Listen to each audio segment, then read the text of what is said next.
Cuando el sol descendía tras las murallas de un castillo medieval, la vida no se detenía, pero cambiaba de rostro. Lo que durante el día parecía una fortaleza imponente, por la noche se convertía en un laberinto de sombras, susurros y peligros invisibles.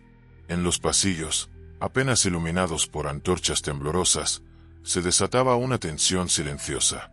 Los chirridos de la madera, el eco de pasos lejanos y los lamentos del viento colándose por las grietas eran suficientes para alterar los nervios del más valiente.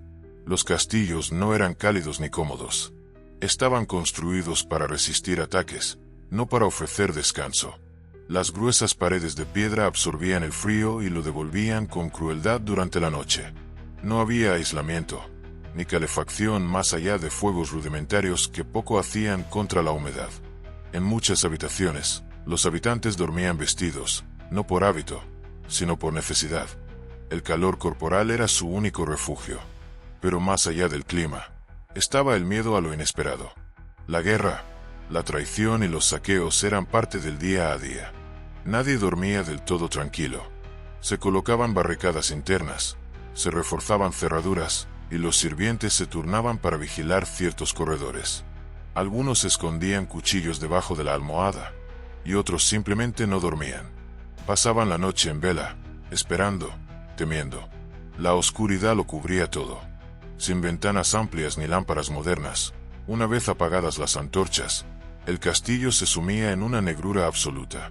En ese abismo, los sentidos se agudizaban, pero también se distorsionaban. Lo real y lo imaginado se mezclaban. Una sombra podía parecer un espectro, un crujido, un ataque inminente. Así era cada noche, no solo un descanso, sino una prueba. Y sobrevivirla, un acto de resistencia. En los castillos medievales, la noche no solo era oscura y fría, también era peligrosa por quienes compartían techo contigo. Dormir no garantizaba descanso. Era, muchas veces, una actividad arriesgada. En un mismo castillo podían convivir nobles, soldados, sirvientes, cocineros, artesanos, huéspedes e incluso prisioneros políticos. Un crisol de clases, intereses y tensiones que, bajo el mismo techo, convertía cada noche en un acto de fe. La lealtad era frágil.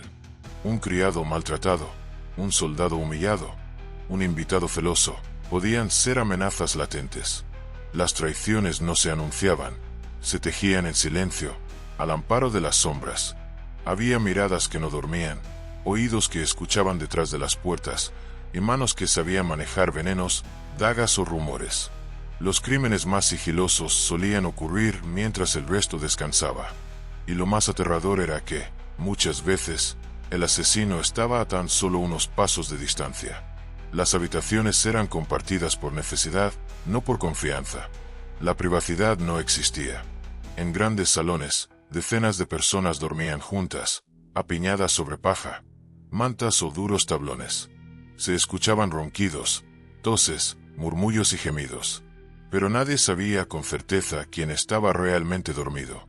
Algunos fingían descansar mientras observaban. Otros hablaban en sueños y revelaban más de lo que debían. En ese ambiente, cada movimiento era registrado por alguien. Muchos nobles desconfiaban incluso de su propia familia. Algunos dormían solos en cámaras ocultas, otros encerraban sus habitaciones con cerrojos dobles y escondían llaves bajo la ropa. Había quienes dormían con una daga entre las sábanas, otros con una cruz bajo la almohada. La violencia no siempre venía del exterior.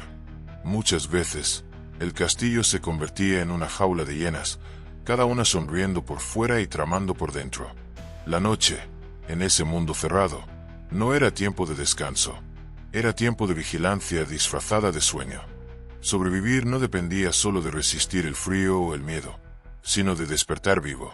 Si el frío y la traición no bastaban para convertir la noche en una amenaza, lo hacía otro enemigo silencioso pero implacable: la insalubridad. Dentro de los muros de piedra de un castillo medieval, la higiene era un lujo inexistente, y cuando caía la noche, ese descuido se transformaba en una trampa invisible. El aire se volvía pesado, viciado por la humedad, el humo de las antorchas y el aliento de decenas de personas compartiendo el mismo espacio cerrado. Respirar se volvía un riesgo. Las letrinas eran rudimentarias y casi siempre estaban alejadas de las habitaciones. Muchos, por miedo o comodidad, usaban recipientes improvisados durante la noche, que permanecían junto a las camas hasta el amanecer. El olor impregnaba las paredes, la ropa, la piel.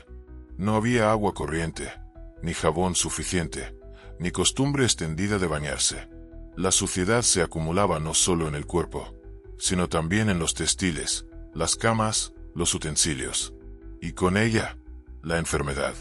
Pulgas, piojos y chinches convivían con los habitantes del castillo como si fueran huéspedes más. Se escondían en colchones de paja, en túnicas, en mantas, y picaban sin piedad durante la noche. El picor interrumpía el sueño, pero más grave aún era lo que esas pequeñas criaturas podían transmitir: infecciones, fiebre, incluso peste. Las ratas, por su parte, se paseaban libremente por los pasillos oscuros y húmedos, alimentándose de restos y esparciendo parásitos por doquier. Los más pobres sufrían en carne propia estas condiciones, pero ni siquiera los nobles escapaban. La peste no distinguía clases. La tos de un sirviente podía contagiar a toda una familia. Una herida mal curada podía pudrirse en cuestión de días. Dormir era exponerse, no solo al cansancio, sino a un deterioro silencioso del cuerpo. Se decía que quien enfermaba de noche, difícilmente amanecía igual. En los castillos, no se moría solo por espadas o traiciones. Se moría lentamente, noche tras noche, entre susurros, escalofríos y cuerpos que se deshacían bajo mantas sucias. Sobrevivir era, en muchos casos, un accidente afortunado. Pero si algo superaba al frío, a la traición y a la enfermedad en las noches de los castillos medievales, era el miedo al más allá. Un temor profundo, grabado en el alma, que no se podía ver ni tocar, pero que lo llenaba todo. Los habitantes de aquellos tiempos no solo vivían con miedo a los vivos, sino también a los muertos. Y en la oscuridad absoluta de las madrugadas, ese miedo se volvía insoportable. Los castillos eran estructuras antiguas, muchas veces construidas sobre ruinas, cementerios o zonas de batallas pasadas. Sus paredes habían sido testigos de muertes brutales, torturas, traiciones y condenas. Por eso no era raro que se creyera que estaban habitados por almas en pena. Se contaban historias de caballeros decapitados que vagaban por los pasillos, monjes enlutados que aparecían en las escaleras, y damas que lloraban en torres abandonadas. Los sonidos inexplicables, las sombras fugaces y los objetos que parecían moverse solos no eran accidentes, eran señales. Muchos habitantes dormían con crucifijos, medallas o reliquias bajo la almohada. Las oraciones nocturnas eran largas, desesperadas. Algunos escribían pasajes de salmos en la puerta, otros colocaban amuletos en las ventanas o trazaban cruces con carbón en los muros. No era fe, era supervivencia espiritual. Nadie quería ser elegido por el mal. Nadie quería encontrarse, en medio de la noche, con aquello que no debía estar allí. Las iglesias del castillo permanecían abiertas durante la noche. Los más aterrados se refugiaban allí cuando sentían que algo los acechaba. Había confesiones apresuradas, promesas a santos, y vigilias entre murmullos. El castillo entero se convertía en un campo de lucha entre lo sagrado y lo profano. Algunos aseguraban haber visto figuras blancas junto a sus camas, otros despertaban gritando sin razón aparente.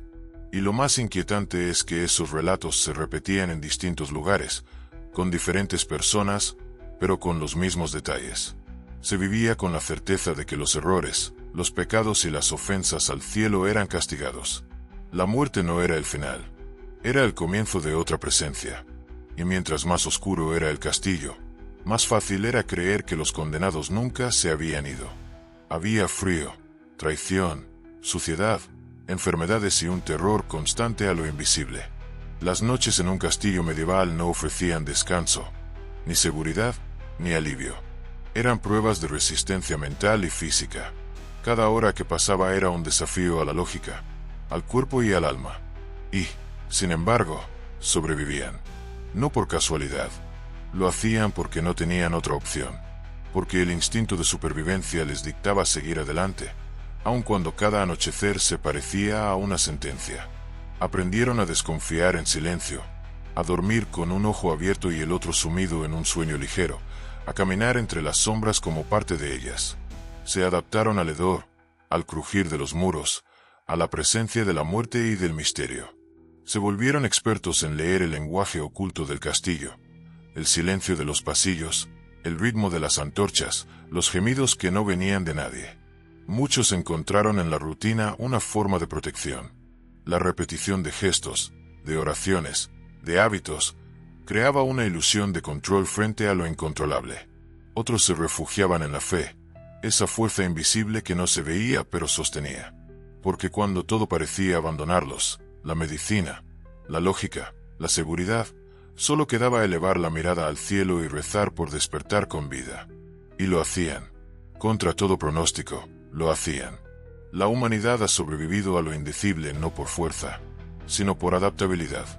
Aquellos que vivieron las noches más oscuras de los castillos medievales lo hicieron no porque las condiciones fueran favorables, sino porque, aun en lo peor, encontraron maneras de resistir. Hoy, siglos después, al observar esas estructuras de piedra que siguen en pie, uno no puede evitar preguntarse, ¿cómo lo lograban? ¿Cómo alguien podía descansar, comer, amar o soñar en un lugar que parecía construido para quebrar el alma? Tal vez la respuesta no esté en los documentos, ni en las crónicas, ni en la arquitectura. Tal vez la respuesta esté en algo más profundo. La increíble, inexplicable capacidad del ser humano para sobrevivir incluso cuando todo a su alrededor parece querer destruirlo.